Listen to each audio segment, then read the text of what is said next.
Estamos hablando sobre los costos de producción. ¿De qué depende que el gasto de la empresa sea mayor o sea menor? ¿De qué va a depender? ¿Cierto? Dice, tiene que depender específicamente del precio que tiene cada uno de los factores que participan en la producción. Por ejemplo, el gasto que tiene que hacer la empresa por el factor trabajo se llama salario, ¿cierto? Si el salario es alto, los gastos que hace la empresa va a incrementarse. Y si el salario baja, los gastos que hace la empresa va a bajar, ¿cierto? Si los insumos, estamos hablando de materia prima, si el precio de la materia prima sube, los gastos que hace la empresa va a subir. Y si el precio de las materias primas baja, los gastos que hace la empresa va a bajar. ¿Correcto? Si la tasa de interés del factor capital, en este caso del dinero, es alto, el gasto que hace la empresa va a ser alto. Y en cambio, si el interés es bajo, el gasto que hace la empresa va a ser bajo. ¿Me dejo entender? Entonces, ¿de qué está dependiendo? En los costos de producción.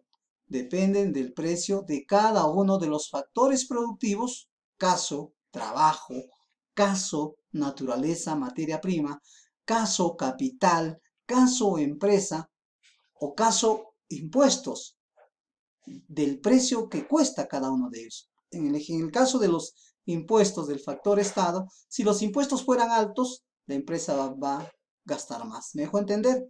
Listo. Ahora sí, pasamos. Dentro de los costos de producción tenemos algunos conceptos y en este caso el más importante es los costos totales. Su símbolo es CT, costos totales. ¿Me dejo entender? Costos totales. Listo. Entonces, ¿qué vienen a ser los costos totales? Diríamos, profesor, es el gasto total que hace la empresa para producir los productos al que se está refiriéndose. La totalidad de los desembolsos, la totalidad de gasto que hace la empresa para producir determinado bien o producto. ¿Cierto? Ojo, la totalidad de gasto. ¿Pero en qué gasta?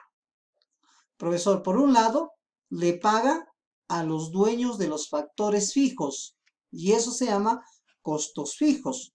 Le paga a los dueños de los factores fijos, ¿cierto? Pero también le paga a los dueños de los factores variables. Es decir, el costo total, ojo, el costo total es igual al pago que se le hace a los dueños de los factores fijos, ese pago se llama costos fijos, más al pago que se les hace a los dueños de los factores variables, y eso se llama costos variables. ¿Cómo se llama? Costos variables. Entonces, costo total es igual a costo fijo más costo variable. ¿Listo? ¿Se entendió? Listo. Hemos dicho que los costos fijos es el pago que hace la empresa a los dueños de los factores fijos. ¿Quiénes eran factores fijos? Profesor. Capital eran factores fijos. Profesor, naturaleza en un momento determinado, materia prima era factor fijo. Ajá. De repente factores fijos también tienen que ver con aquellos que nunca cambian. Ojo, no cambian, ¿cierto?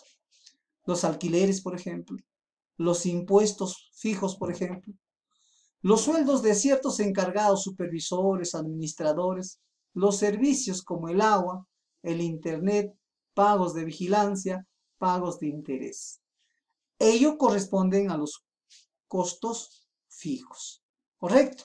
En cambio, el pago que hace la empresa a los dueños de los factores variables, caso por ejemplo, el salario de los trabajadores, ¿cierto? El pago que hacen a los dueños de los factores variables se van a llamar costos variables. Hemos dicho que los factores variables dependen del nivel o volumen de la producción. ¿Se acuerdan? Si la empresa produce cuatro chompas, entonces utilizará un solo obrero. Pero si la empresa quiere producir 10 chompas, probablemente se incremente el número de obreros. Por eso se llama factor variable. ¿Correcto? ¿ya? Entonces, los costos variables también van a depender, ojo, los costos variables también van a depender del volumen de la producción, ¿correcto? Si con 4 chompas pagaba un solo obrero, con 10 chompas voy a pagar a 2 obreros. Entonces los costos variables va a depender también del volumen de la producción. Listo. Ahora quiero que usted me explique, se explique cuál es la curva que grafica a los costos variables. Como el volumen de la producción está aumentando, entonces los costos variables va a aumentar. ¿Correcto? Los costos variables están aumentando. ¿Se dan cuenta? Porque el volumen de la producción está aumentando. Listo. El anterior hemos visto que este era el gráfico de los costos fijos. ¿Qué significa? Que produces 4, produces 10, produces 20, produces 50, los gastos que hace la empresa por ciertos factores va a ser igual. Por ejemplo, si la empresa estaba alquilando una tienda o un inmueble por 500 soles mensual, ¿correcto? Por 500 soles mensual, ¿listo? Entonces la empresa necesariamente tenía que hacer, en este caso, tenía que hacer el pago por los alquileres cada mes la misma cantidad, no va a variar. Produce 4, produce 10, produce 20, va a pagar igual. El internet produce 20, produce 4, va a pagar igual. Correcto. De repente la vigilancia produce 4, produce 100, va a pagar igual. Por eso se llaman costos fijos, porque siempre van a pagar igual. Listo. Acá, en este gráfico mayor, vemos a los dos.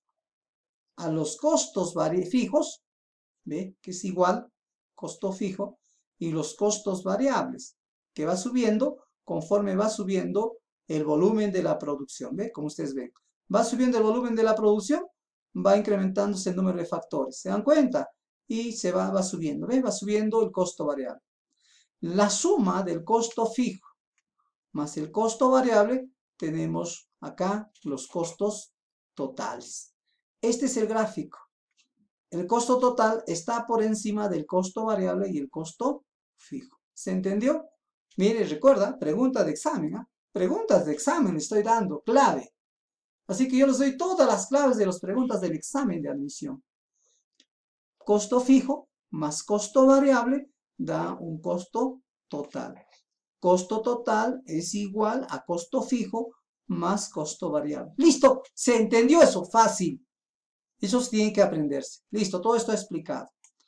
Ahora vamos a explicarnos de los costos unitarios. Todavía algo que no les debo de presentar a ustedes. ¿Cierto? ¿Qué significa costos unitarios? Los costos unitarios significa cuánto gasta una empresa por producir una unidad de un bien determinado, una unidad nada más. Profesor, pero ¿cómo va a saberse cuánto va a gastar por producir una unidad si lo que la empresa hace es producir en grandes cantidades? Entonces está fácil. ¿Cuánto gasta en producir un lote de 10.000 botellas de cerveza, por así decirlo? El profesor ha gastado 40.000 soles. 40.000, que es el costo total, lo vamos a dividir entre el número de botellas de cerveza. ¿Cuánto hemos dicho? 10.000 unidades, creo. Entonces divido el costo total entre el número de unidades producidas. Algo más fácil. Profesor, suponiendo que la empresa ha producido 20 mesas. 20 mesas, ¿cierto? Y por 20 mesas ha gastado 200 soles. ¿Cuál es el costo total? 200 soles. Entre el número de unidades producidas, 20. 200 entre 20, ¿cuánto será? Profesor, por cada mes ha gastado 10 soles. Ajá. Ese es el costo unitario. ¿Está bien? se refiere al costo por cada unidad producida. Pueden ser denominados, ¿cierto? Muchos, mira, anoten, anoten. Al costo unitario puede estar establecido como costo medio, costo promedio, ¿está bien? Costo medio, costo promedio, puede ser llamado así. ¿Estamos de acuerdo? Listo. ¿Y el costo unitario de qué resulta? Puede resultar, por un lado, dividiendo el costo total entre el número de unidades producidas. Listo. El costo medio se clasifican por un lado en costo fijo medio, el costo variable medio, el costo medio y el costo marginal. Entonces, ¿por qué sería importante los costos unitarios? Mucho más importante que los costos en general, sino los costos unitarios. Porque en base a estos gastos que hace la empresa por unidad, el empresario o la empresa puede calcular el precio de venta. Por ejemplo, les decía, si el costo medio o promedio o el costo unitario de producir una mesa es 10, ¿en cuánto lo podría vender? Pero no creo que sea en 10 o menor a 10. Profe, lo podría vender en 15 o 20. Tiene que tener una utilidad, ¿cierto o no? Por supuesto. ¿Es importante sacar el costo unitario? Sí. ¿Para fijar qué cosa? Para fijar el precio de venta de cada unidad del bien producido. ¿Me dejo entender? Para saber cuánto va a ganar el margen de ganancia y cuánto va a tener que producir, cuánto va a tener que gastar produciendo, ¿cierto o no? Muy importante el costo unitario. ¿Cómo se obtiene el costo fijo medio? ¿Cómo se obtiene el costo fijo medio? Profesor, si yo tengo el costo fijo, lo divido entre la cantidad de unidades producidas. ¿Correcto? Si yo tengo el costo fijo, lo divido entre la cantidad de unidades producidas. ¿Y cómo se obtiene el costo variable medio? Si yo tengo el costo variable, lo divido entre la cantidad de unidades producidas. ¿Se da cuenta? Fácil. Cuando en la empresa la productividad se incrementa, el costo variable medio disminuye, y cuando la productividad disminuye al presentarse los rendimientos marginales decrecientes, el costo variable medio aumenta. Muy importante, en este caso, en la variación de los precios, de los costos, ¿cierto? Incluso del costo medio y del costo marginal, es tener en cuenta el costo variable medio. Siempre, siempre. ¿Correcto? Costo medio. Acá decimos costo medio o costo promedio o costo unitario, que es lo mismo. Es el costo que genera cada unidad producida, llamada también costo unitario, y se calcula dividiendo el costo total entre el nivel de producción. Fácil. Gráficamente, la forma del costo medio representa la suma vertical del costo variable medio más el costo fijo medio. De otro modo, el costo medio se obtiene sumando el costo fijo medio más el costo variable medio. Igual, ¿correcto? ¿Y cómo se obtiene, hemos dicho, el costo fijo medio? Ya lo hemos dicho. O sea, hay varias formas de hallarlo, pero yo lo voy a sacar el caso más fácil todavía. Antes de entrar a un cuadrito, que es esto, antes de entrar a este cuadrito, vamos a hablar del costo marginal. Hemos dicho, hablamos del concepto marginal, ¿cierto? Cuando agregamos una unidad más. En este caso, dice, es el incremento del costo total ante el incremento de una unidad adicional producida. Indica el costo de producir la última unidad. ¿Cuánto me cuesta producir una última unidad? Por ejemplo, les había dado un ejemplo de que iba a producir 20 mesas, por así decirlo. Voy a poner 20 mesas. ¿Está bien? Voy a producir